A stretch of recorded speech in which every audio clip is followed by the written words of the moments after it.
Capital e Poder hoje conversa com quem se auto-intitula arquiteto da recorrência, mas vocês vão entender melhor isso, pois acabamos de conversar sobre isso. Mas eu converso com um dos maiores expoentes do setor de tecnologia da informação, do arranjo produtivo de software que envolve Maringá e região.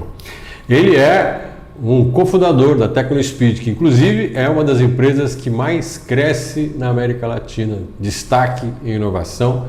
Hoje ele não está mais à frente da empresa, mas é o presidente do conselho administrativo da empresa.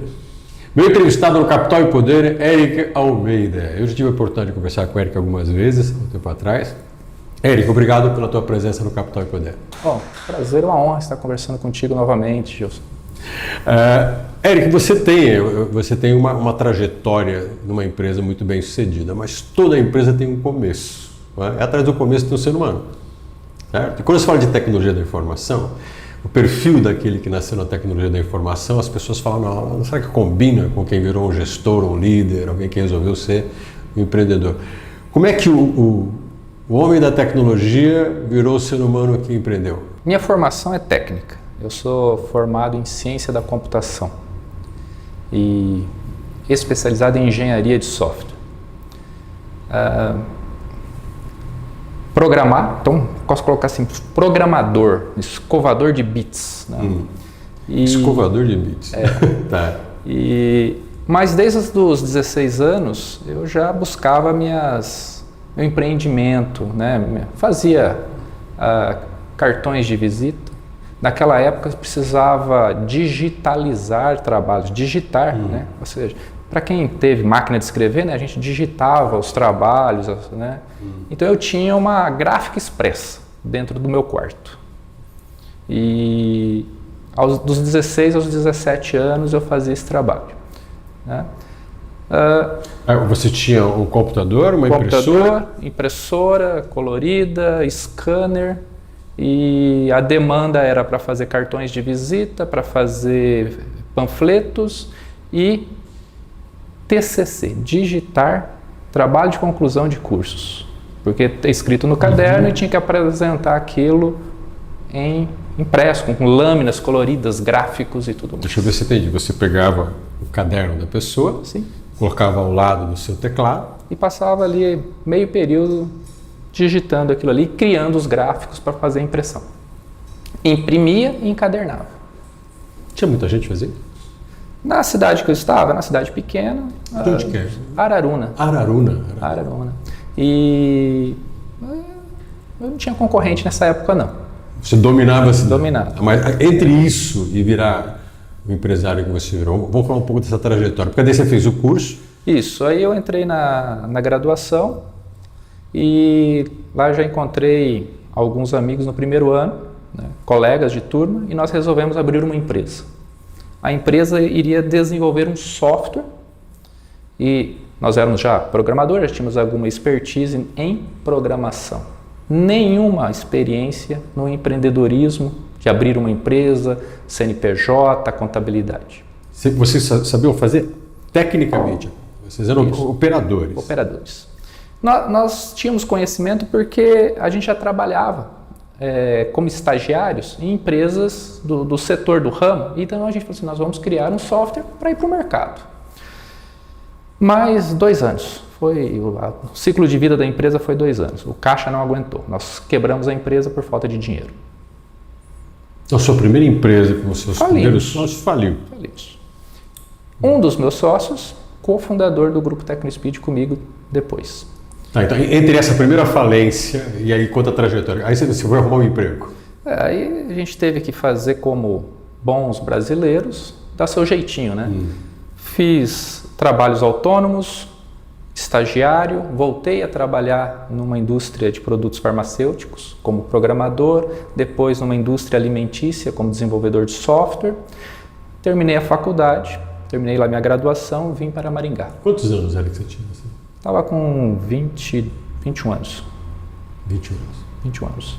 E chegando em Maringá, eu tinha experiência em programação, eu fiz o curso técnico em contabilidade no ensino médio. Então, conheci um pouquinho de contabilidade, raso. E assumi uma equipe para escrever um software de contabilidade. Eu tinha que coordenar 3 pessoas e nós tínhamos que desenvolver um software de contabilidade. Foi esse o meu trabalho aqui em Maringá como coordenador de equipe. Você foi trabalhar numa empresa e desenvolveu um software de contabilidade. Funcionário da empresa. Ali um pouco do conhecimento de tecnologia com o que você estudou no ensino médio. Uhum. Em 2006, fizemos um acordo. O meu patrão era o nosso investidor anjo. Naquela época não se falava esse termo. Ele estava apostando na gente que nós iríamos construir uma ferramenta de engenharia de software. A gente que eu falo porque eu trouxe o meu amigo, ex-sócio da empresa que nós falimos, para trabalhar na mesma empresa. Como é que você convenceu o seu chefe, que virou o seu anjo investidor, a montar um negócio? Ele olhava para você e via potencial, ou você foi lá e falou, olha, eu tenho potencial, invista em mim que você vai se dar bem? Qual que era a dificuldade naquela época? E que é até hoje? O setor de software, ele demanda mão de obra qualificada. E para desenvolver software é lento, demorado. Então você não consegue fazer um projeto e colocar ele no mercado rapidamente. Naquela época não existiam as metodologias ágeis que tem hoje para validação de mercado e tal. Então você construía um software inteiro, investia muito dinheiro para depois ver se dava certo no mercado. Qual que era a nossa proposta? Era fazer uma ferramenta de engenharia que automatizasse alguns processos e ganhasse tempo. Então o software sairia com mais velocidade e com mais qualidade. Ao ponto de que quando nós colocamos isso no mercado, no primeiro cliente, nós reduzimos em 80% o tempo de produção.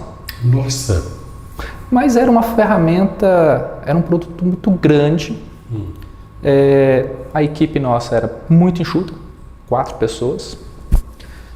E aí que começa a ter, eu vou chegar na resposta da sua pergunta, claro. Como que o técnico aprende a ser um administrador de empresa. Muito tempo desenvolvendo um produto. O produto foi para o mercado com a sua primeira versão, a gente conseguiu os primeiros resultados, falou, o produto funciona. 80% de redução de tempo é um ganho fabuloso para a empresa. Aí nós fomos para o mercado, vamos oferecer isso ao mercado. O mercado, na primeira feira, a gente foi para uma feira em Curitiba, uma exposição, e a gente apresentando esse projeto, as outras empresas de software, as outras, o setor de tecnologia passando por lá, nossa, projeto maravilhoso, que resultados, fantástico. Se eu fosse começar meu produto hoje, eu usaria. Tinha um C. Opa, explica isso. Então, o produto ótimo, muito bacana, mas se eu fosse começar... Se eu fosse iniciar hoje um projeto, eu compraria a ferramenta de vocês. É que eu já tenho um produto no mercado, eu já tenho um produto pronto, eu preciso manter e ampliar ele. Não tem como migrar isso tudo que eu já fiz para dentro do software de vocês, para a ferramenta de vocês. Então nós vimos assim, olha, nós temos o quê? Uma objeção. Tá, Eric, deixa eu ver se eu entendi. Vocês montaram uma ideia e um produto fantástico para uma coisa que não existia ainda. Exato. Não era o tempo. E aí, vamos lá, colocar os problemas, tá? Então assim, a gente sabe tudo, a gente é empreendedor e tem uma visão do todo, a gente já sabe o que vai acontecer. Mentira. A gente criou um produto com a mentalidade de engenheiros de software. Fizemos uma ferramenta maravilhosa, mas ela só funcionava se a empresa estivesse iniciando naquele momento. Para quem já tinha alguma coisa legada, existente, ela não era útil. Porque ela não tinha como incorporar tudo que já tinha desenvolvido numa empresa. Você tinha que começar do zero, tinha que seguir a metodologia dela. Sabe o que isso parece, brincando? É aquele elogio que você quer, mas que no final você percebe que é um elogio para dizer assim, olha, você é fantástico, maravilhoso e tal, mas eu não te amo mais. Aí, vamos lá. Isso já era 2008. Então a gente ficou de 2006, que a gente abriu o CNPJ, até 2008, sem clientes, criando um produto. De 2008 a 2006 a 2008. 2 anos. Quando a gente teve os primeiros resultados, essa feira foi em 2008. Só que o tempo que nós gastamos para construir essa ferramenta e usando as linguagens de programação que nós dominávamos, demorou muito. E quando ficou pronto, a tecnologia é muito rápida. E o que estava no alto da tendência na época? As empresas vão migrar seus sistemas para a web.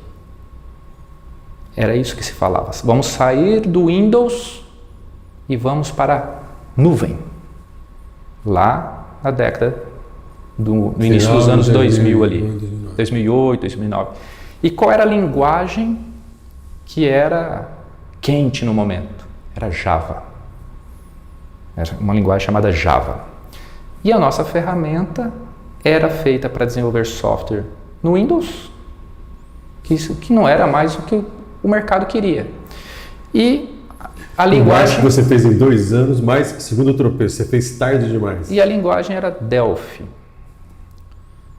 O que aconteceu? Nós demoramos demais para fazer um produto. O produto era maravilhoso, ele entregava o que prometia, mas ele não estava adequado com a demanda de mercado. O que foi o maior erro? Minha lição ali. Nós não nos atentamos, nós não ouvimos o que o mercado, a direção que o mercado estava apontando. Nós, como bons engenheiros, construímos um grande produto, mas que não foi útil. Aí você quer me dizer assim, que por mais que se você tenha uma boa ideia, uma grande ideia, por mais que você tenha algo interessante, você deveria se perguntar primeiro a quem interessa isso. Tinha uma dor para resolver, ganhar tempo.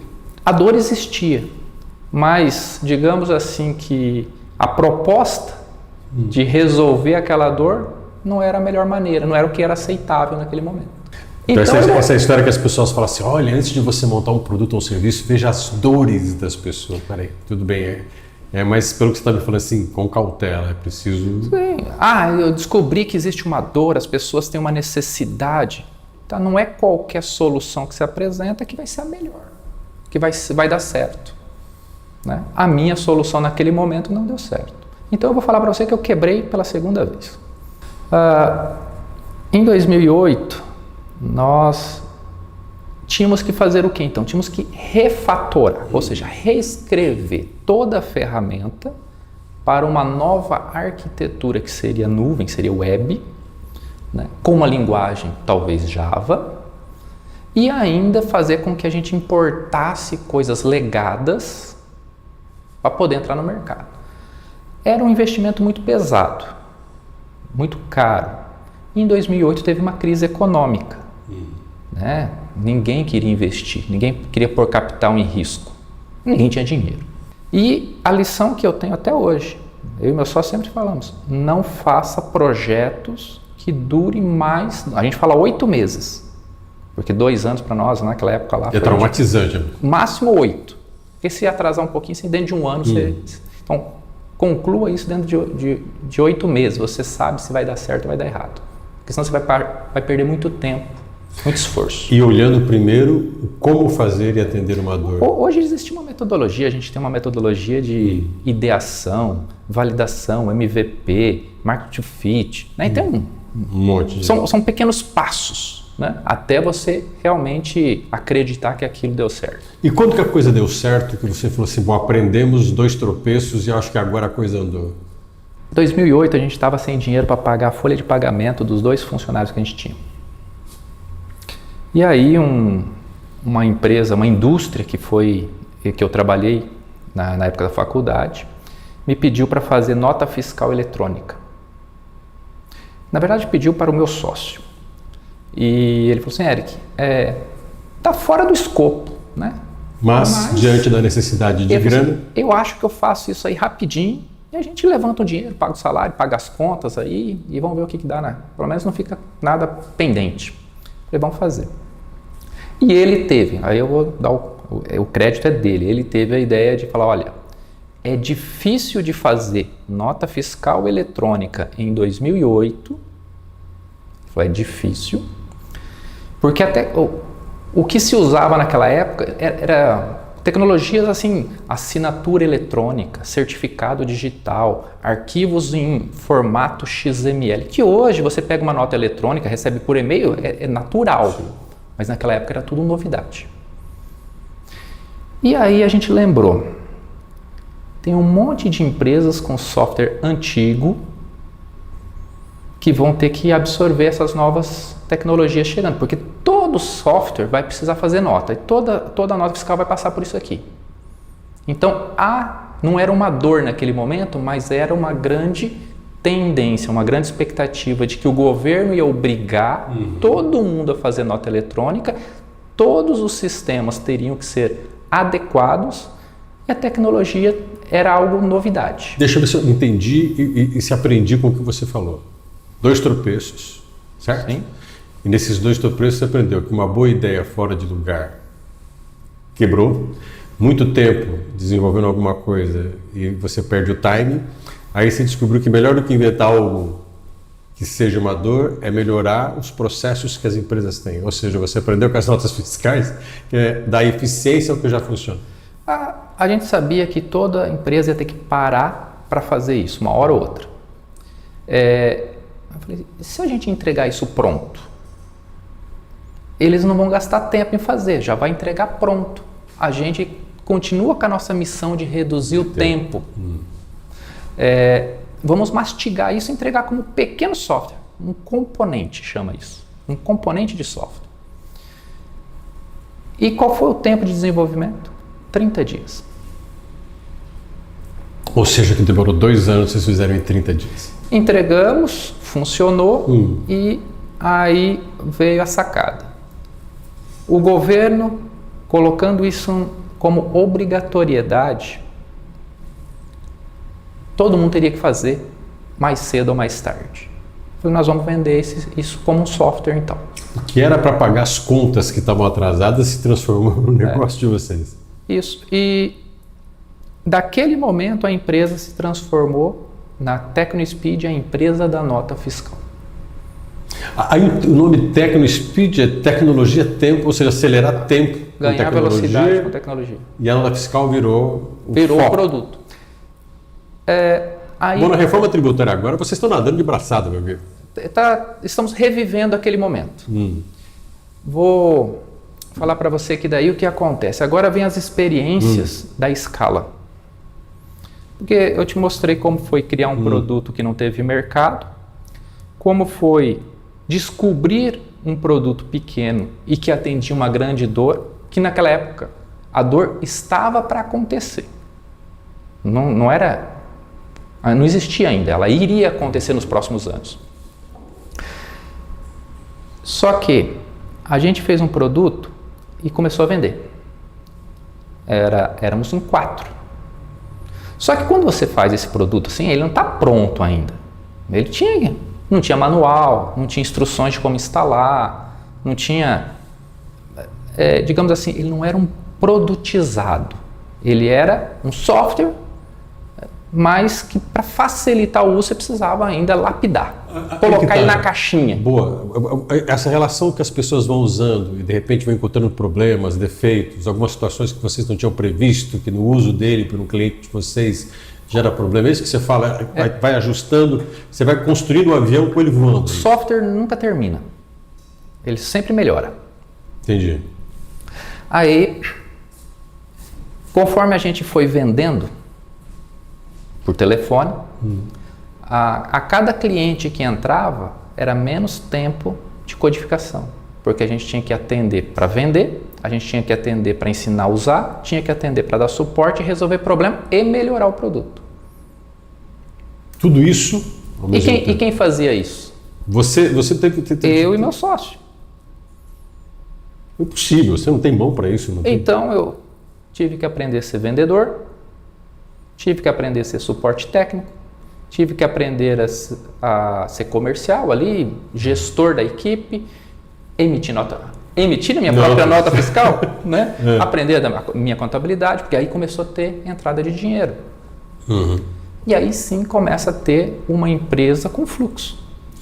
Aí você tem, e isso nós vamos falar no próximo bloco, você tem um crescimento A escala. Significativa, a escala. Vamos falar um pouco sobre essa escala, porque junto com a escala, tudo bem, você vai dando eficiência ao software, ao produto, você vai atendendo mais demandas, só que isso também vai exigindo dentro da empresa uma mudança muito grande do trabalho que ela desenvolve.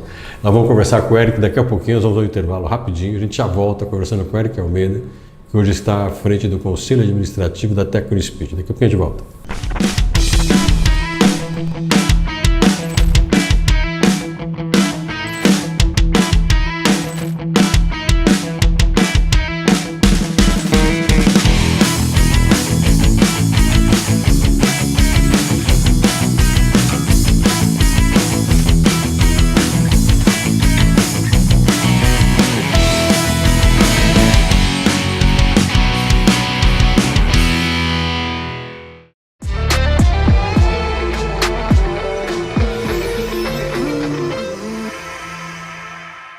Capital e Poder vai para o seu segundo bloco na nossa conversa com Eric Almeida. Hoje ele está à frente do Conselho Administrativo da TecnoSpeed, é o cofundador da empresa. E Eric está falando de escala. De repente a coisa deu certo e ela começou a crescer. Administrar escala é bem diferente do que administrar um começo de uma empresa com 2 funcionários, você e seu sócio. Como é que é isso? Quando você está com uma equipe bem enxuta, você conhece todo mundo, você é amigo, você conhece a família, você conhece... Enfim, você...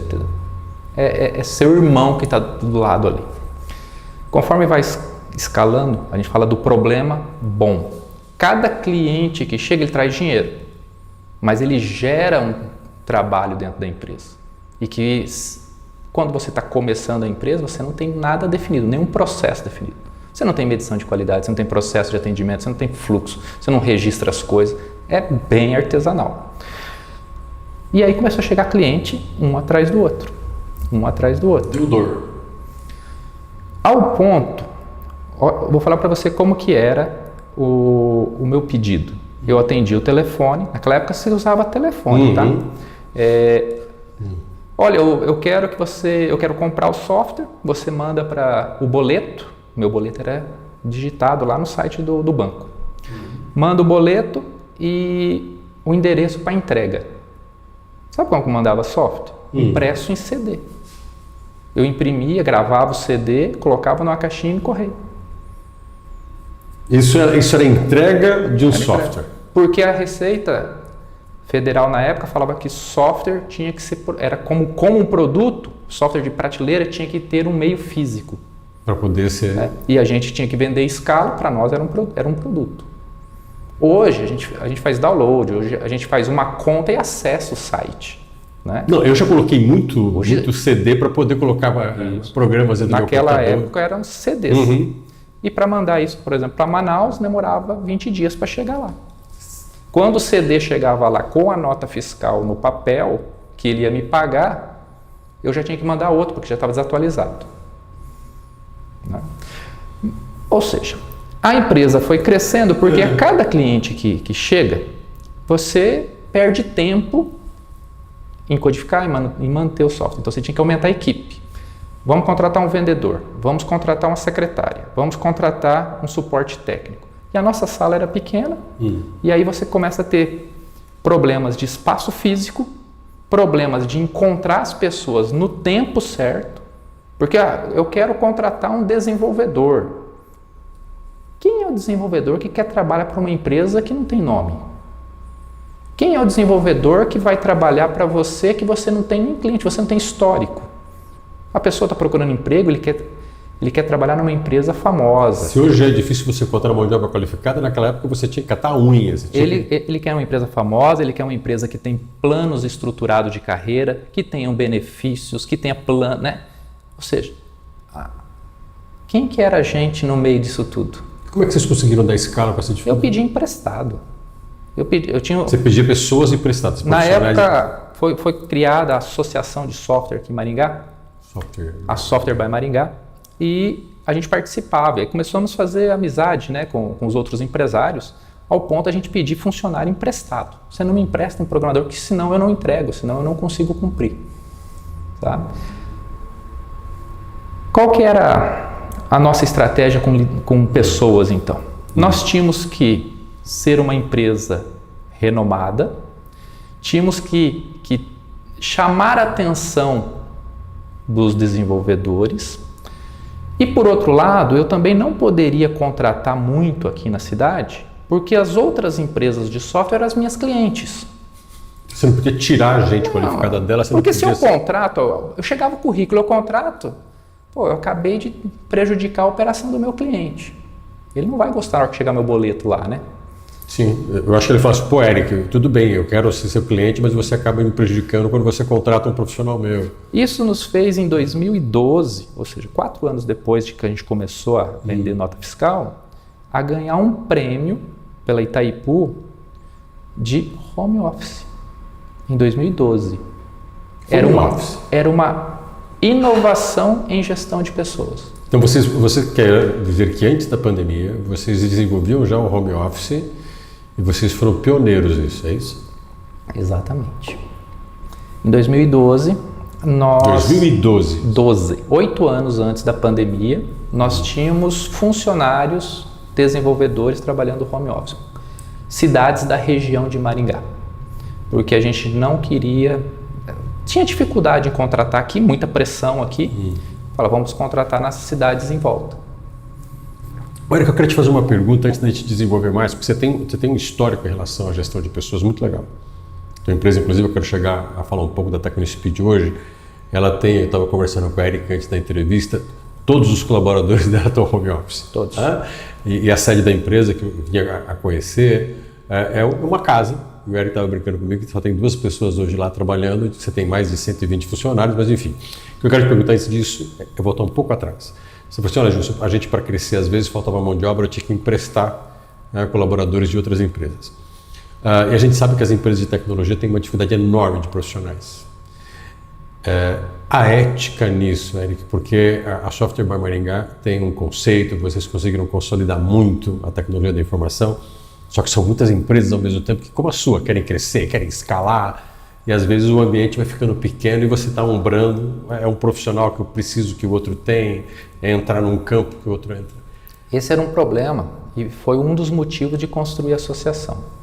Porque havia sempre uma disputa de pessoas entre as empresas, né, de colaboradores entre as empresas. Toma aqui, tira de lá e, enfim, não resolvia o problema de ninguém.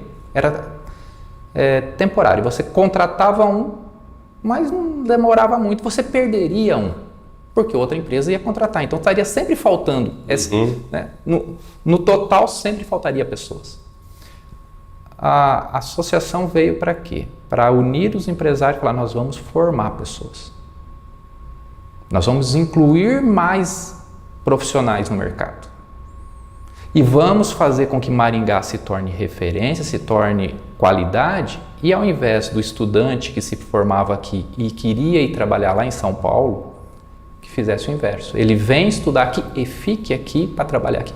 Então esse era o primeiro motivo da associação, né? E que resolveu grande parte do problema.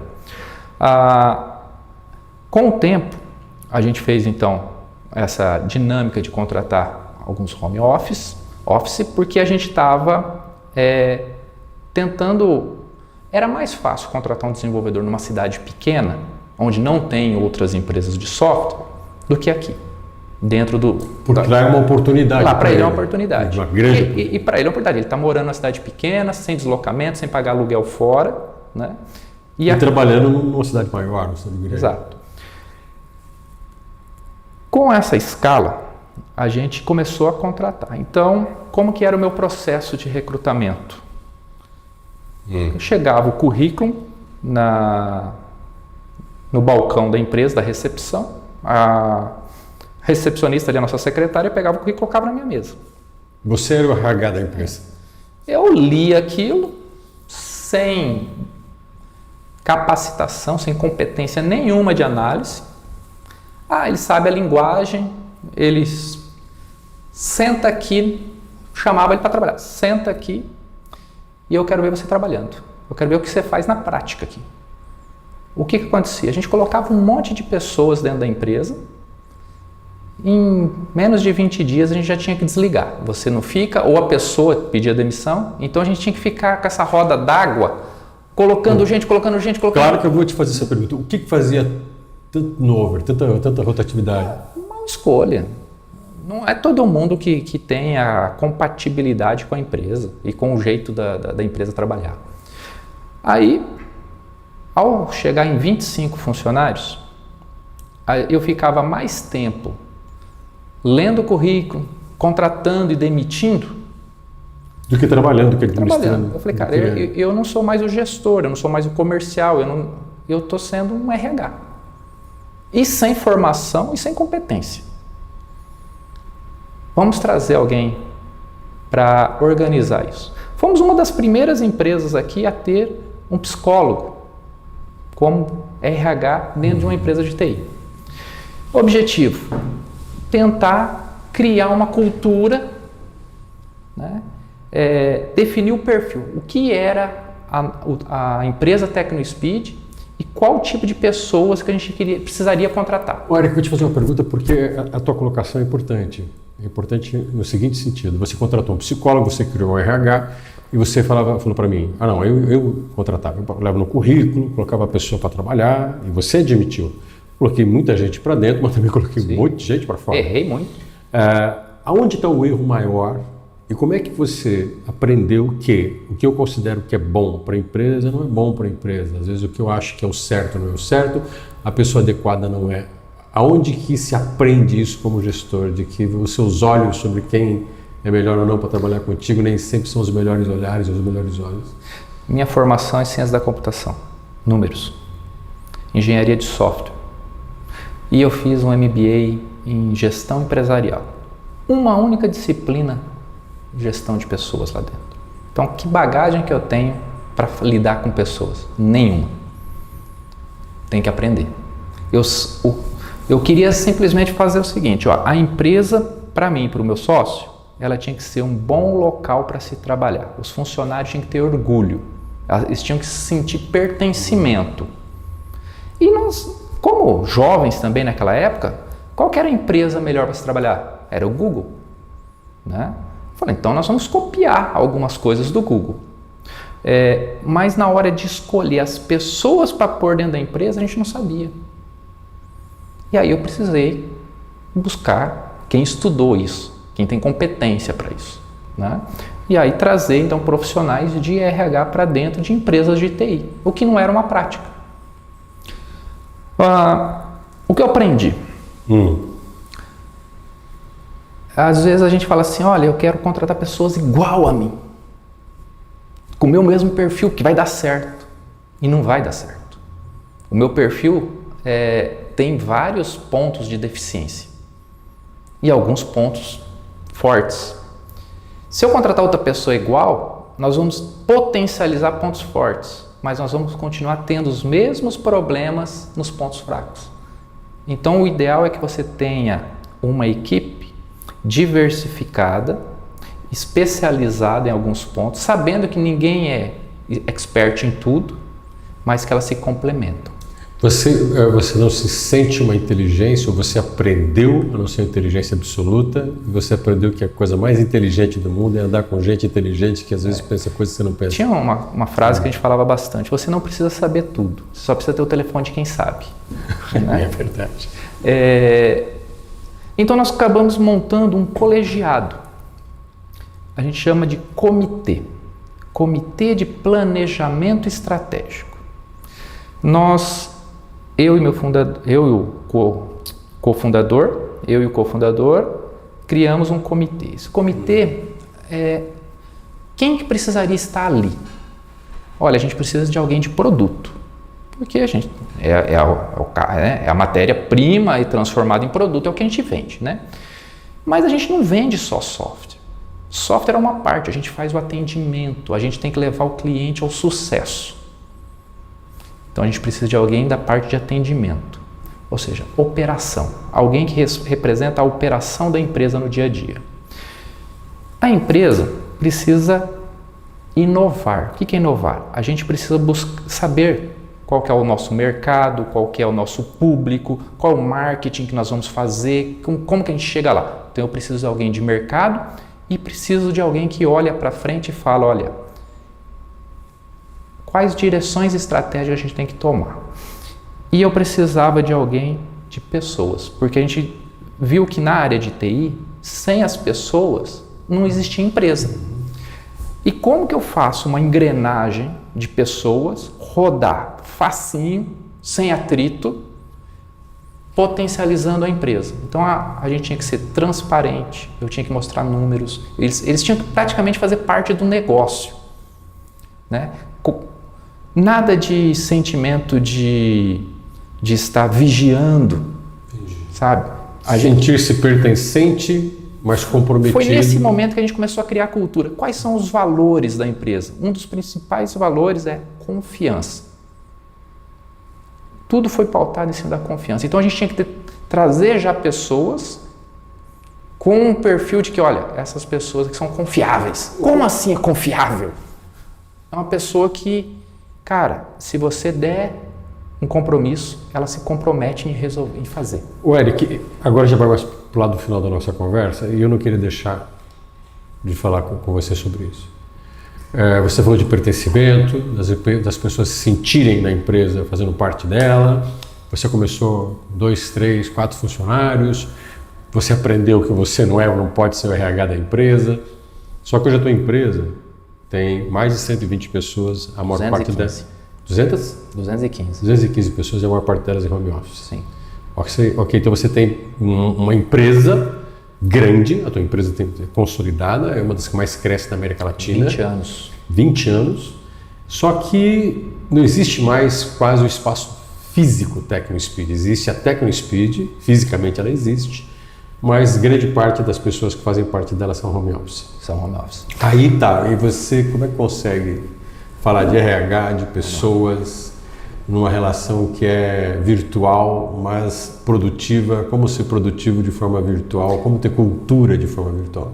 Até 2020, eu acreditava que as pessoas que faziam cargos operacionais, tendo autonomia, tendo informação, tendo treinamento, conseguiriam trabalhar independentes nas suas casas, não teria problema nenhum. Eu achava que a liderança, os gestores, diretores, coordenadores precisavam estar juntos, porque isso daria mais velocidade na tomada de decisão. A pandemia veio e me mostrou o inverso. Eu, como diretor da empresa, fui obrigado a trabalhar em home office. E durante um ano eu trabalhei e a empresa cresceu. E os resultados foram entregues. A pandemia, você está dizendo que a pandemia, nesse sentido, te fez bem? Nesse sentido, me fez bem.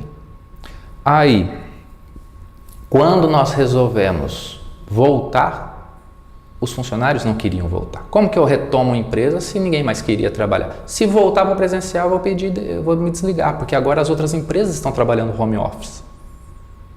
Eles viram que aquilo era legal.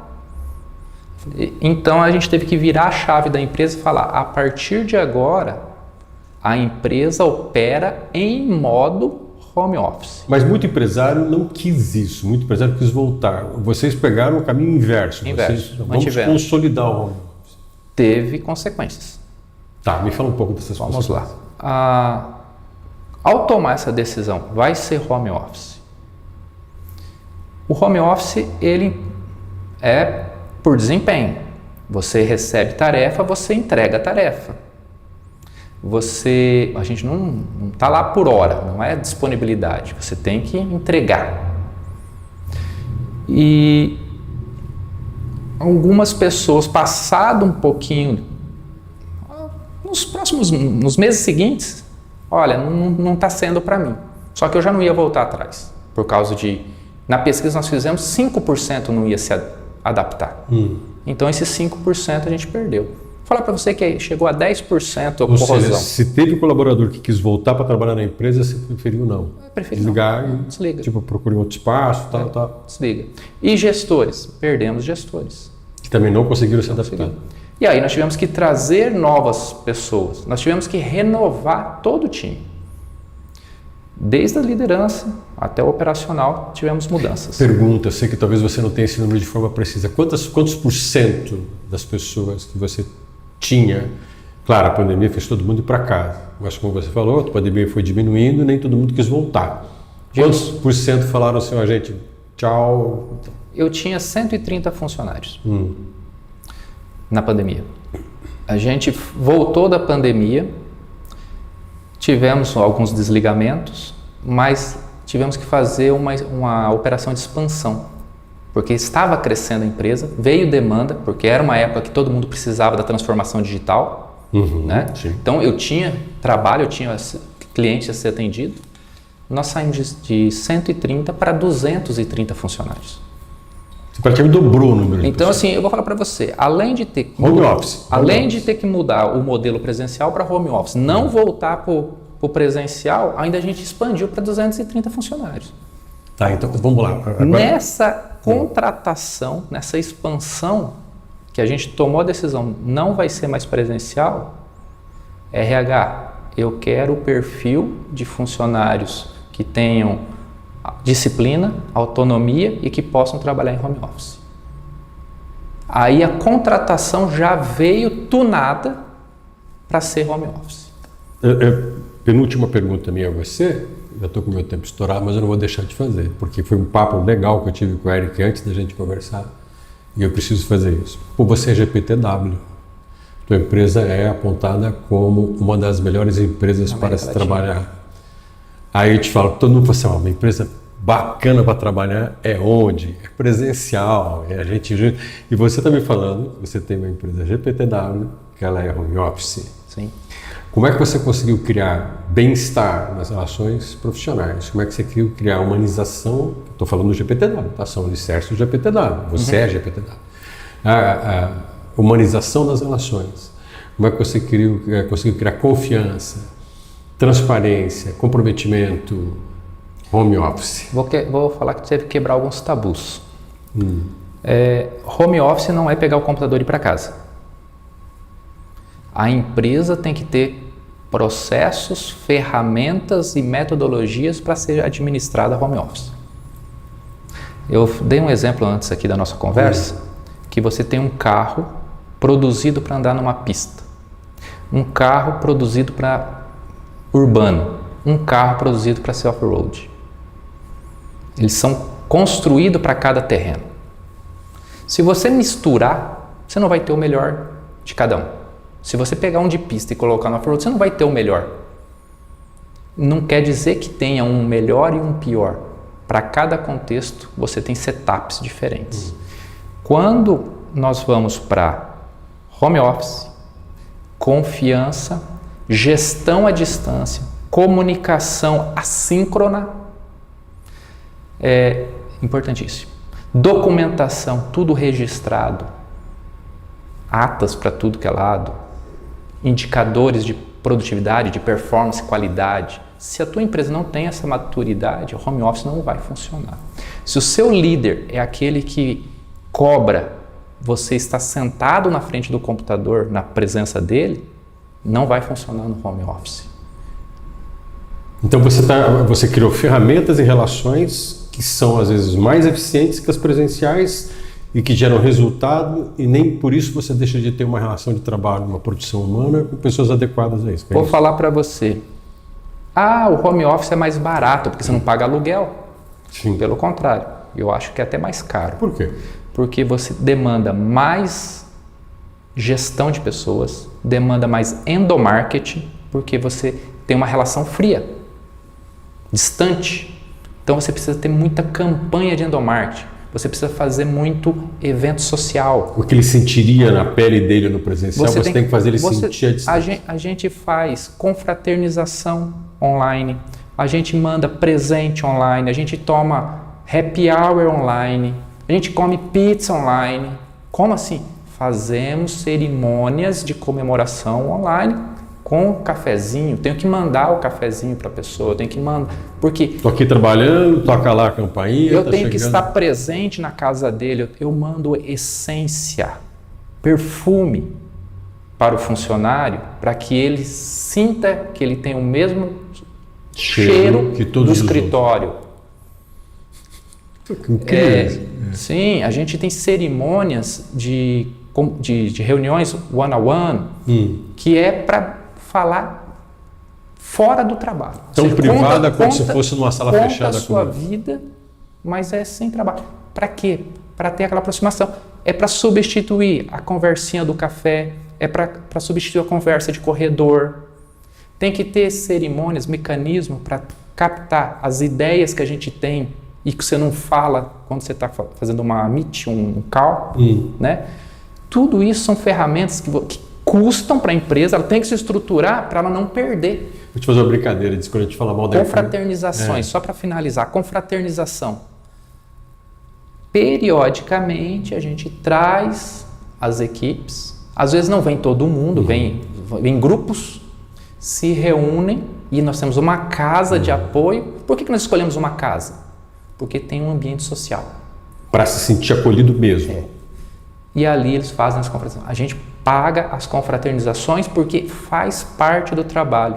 É para suprir aquela carência de socialização que tem o presencial. Você falou uma coisa muito interessante. Se tivermos que fazer um one-on-one, vamos fazer um one-on-one online, olho no olho, conversar. E você sabe que muitas coisas que a gente vai conversar na intimidade, às vezes um colaborador tem que dividir uma coisa muito difícil para ele, né? O desempenho dele começa a cair, ele tem que dividir isso. É uma coisa que presencialmente a pessoa se sente mais confiante. É desafiador lidar com esse ser humano. Aí você falou uma coisa hoje na nossa conversa, tem muita coisa que acontece antes da gente sentar para entrevistar. Eu estava conversando com o Eric e a gente usou uma palavra que o Eric falou assim, não é bem isso. Depois as relações ficam mais frias. Depois falou assim, não, Gilson, não é bem mais frias. Mas ficam mais fáceis de se tomarem decisões. Se eu tiver o meu funcionário aqui do meu lado e de repente eu preciso fazer um corte, por questão, né, de desempenho, por uma questão às vezes que eu preciso fazer cortes mesmo. Sim, a empresa passa por adaptações. E aí é mais fácil online, estilo deleta, aperta o botãozinho, ou é mais difícil? Algo que antes era impensável, você contratar por e-mail e demitir por e-mail. Hoje até vê manchetes, a empresa demitiu por e-mail. No modelo remoto é assim que funciona. Né? Realmente, fica mais distante. É mais frio? Eu acredito que sim, é mais frio o relacionamento. Fica mais fácil de você cortar porque você não tem um vínculo afetivo? Eu concordo. Eu acho que fica assim. Mas a gente trabalha muito micro times, equipes pequenas, 7 pessoas, 8 pessoas com coordenador. Então até a estrutura organizacional de quantas pessoas a empresa tinha mudou. Então eu tenho um coordenador para cada 7, 10 pessoas. Esse coordenador representa o CEO naquele time. Então ali eles têm um vínculo muito forte, eles se conhecem, eles conversam constantemente, todos os dias. Então o seu líder tem que ser uma pessoa muito boa, esses líderes têm que ser uma pessoa muito bem preparada. Aquele coordenador, com um time de 7 coordenadores, tem um gerente que representa o CEO. Então é uma hierarquia feita para o CEO estar presente com todo mundo, sendo representado. E o líder, o CEO da empresa, o gerente e o coordenador, eles são treinados, são capacitados na cultura da empresa. É isso que a gente cobra deles. Metade do tempo deles é dedicado a gerir pessoas. Se eles estão gastando menos que isso, está errado. Eric, meu tempo se esgotou. Eu tenho 2 coisas para te perguntar, mas uma eu quero colocar vocês que assistiram essa conversa com o Eric na dimensão de uma empresa que tem 98% do seu pessoal em home office, mas é uma empresa que colhe premiações que você pensa assim, não, sou uma empresa que tiver uma relação presencial para isso. Vocês são. Aí você vai me corrigir, você me complementa. Uma das melhores empresas para se trabalhar na América Latina. Vocês têm reconhecimento de produtividade, resultado. Dá uma lista aí bem rapidinho do tamanho da TecnoSpeed e do reconhecimento dela. A TecnoSpeed ela está por 4 anos consecutivos entre as 500 empresas de maior crescimento nas Américas pelo Financial Times. Nós estamos há 2 anos consecutivos entre as 50 melhores empresas para se trabalhar na América Latina, médio porte. E nós estamos há 4 anos consecutivos como finalistas no Prêmio Nacional de Inovação. Além de prêmios de sustentabilidade, ESG, sustentabilidade de negócio, processos, Enfim, a empresa realmente ela é uma colecionadora de prêmios. Eu saí da diretoria, estou no conselho, onde eu consigo ter uma visão de longo prazo, eu consigo olhar 5 anos para frente. O CEO está na execução de um plano de 2 a 3 anos e os nossos gerentes trabalham focado na execução anual. Então essa distribuição de responsabilidades ajuda muito. Então cada um sabe o que tem que fazer, aonde tem que chegar. E aí vai sendo distribuído isso, até para a zeladora. Última pergunta. Eric, define para mim capital e poder. É o combustível para fazer qualquer negócio crescer. Você começou falando sobre, eu denominei como engenheiro da recorrência, né? Arquiteto da recorrência.